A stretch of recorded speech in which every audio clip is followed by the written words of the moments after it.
Agora são 8h41. Nós vamos falar sobre a morte do jornalista Léo Veras, ele que morava e atuava ali na fronteira entre Brasil e Paraguai. Vamos falar com o Daniel Bramati, conselheiro e ex-presidente da ABRAGE, Associação Brasileira de Jornalismo Investigativo. Oi, Daniel, bom dia. Bom dia, tudo bem? Tudo certo. Bom, como é que está o caso, né, do Léo Veras? O que já se sabe em relação ao assassinato desse jornalista, Daniel?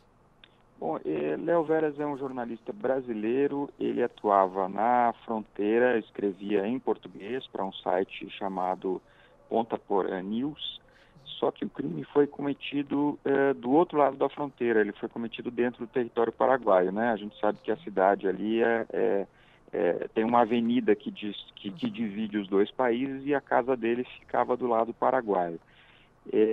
Então as autoridades paraguaias aqui estão investigando esse caso e até para nossa surpresa a investigação foi bastante rápida.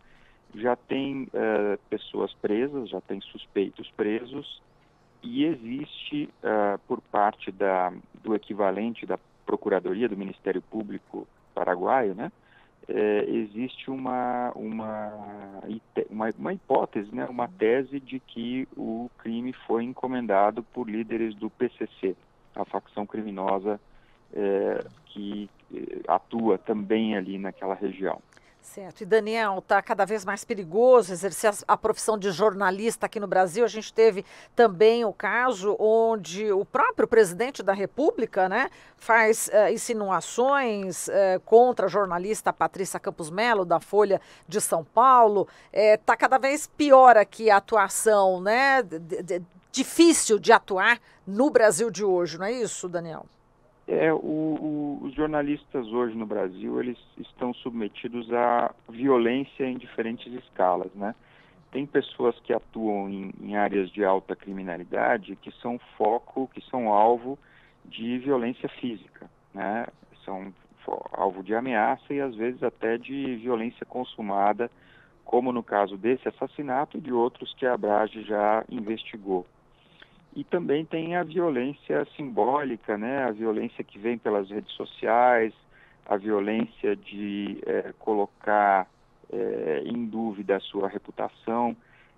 Isso é um movimento político, né? Isso tem um fundo político de pessoas que estão interessadas em acabar com a credibilidade da imprensa porque elas querem impor a sua própria narrativa. Essas pessoas não convivem bem com a crítica, não convivem bem com o contraditório. Elas acham que o que elas falam tem que ser a verdade absoluta.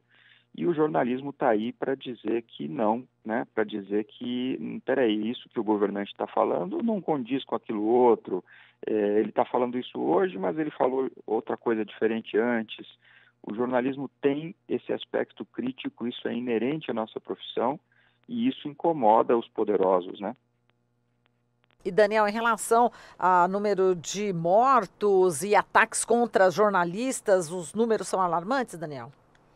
No caso de mortes, a Abrage tem um programa chamado Programa Tim Lopes, que homenageia um jornalista morto no começo dos anos 2000, muito famoso, era produtor de jornalismo da TV Globo. Esse programa, ele entra em ação cada vez que um jornalista é assassinado. Então, a gente, aqui da Associação Brasileira de Jornalismo Investigativo, a gente manda uma equipe para investigar o caso e para pressionar as autoridades a resolver esse caso, né? Então, no ano passado, houve 4 assassinatos de comunicadores e jornalistas, e em 2 deles nós encontramos indícios suficientes de que os assassinatos estavam ligados ao exercício da profissão, ou seja, a pessoa foi assassinada pelo que ela publicava, pelo que ela falava na rádio. E aí o programa Tim Lopes entrou em ação e também nesses 2 casos no Brasil houve investigação e houve prisões. Isso é uma novidade porque a impunidade corria solto aqui no Brasil. E a gente está ajudando a mudar um pouco esse quadro ao dar visibilidade a esses crimes e pressionar as autoridades que investiguem. Porque um crime contra um jornalista, como ele tem uma intenção de calar uma voz, ele não é um crime comum, ele é um crime contra a democracia, ele é um crime que prejudica toda a sociedade. Perfeito. A gente está aqui no site justamente da Abrage e essa pergunta, né? Quem matou, quem mandou matar, né?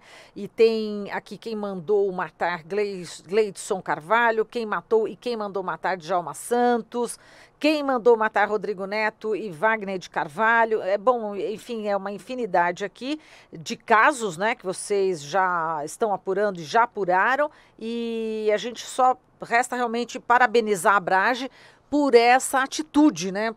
Nós, como jornalistas, né, a gente tem, enfim, a missão de falar exatamente a verdade, essa verdade que existe aí e que é sempre contestada, né, Daniel? A gente agradece aqui a sua participação, viu? Um grande abraço para você. Muito obrigado, um abraço. Falamos aqui com o Daniel Bramati, ele que é conselheiro e ex-presidente da Associação Brasileira de Jornalismo Investigativo.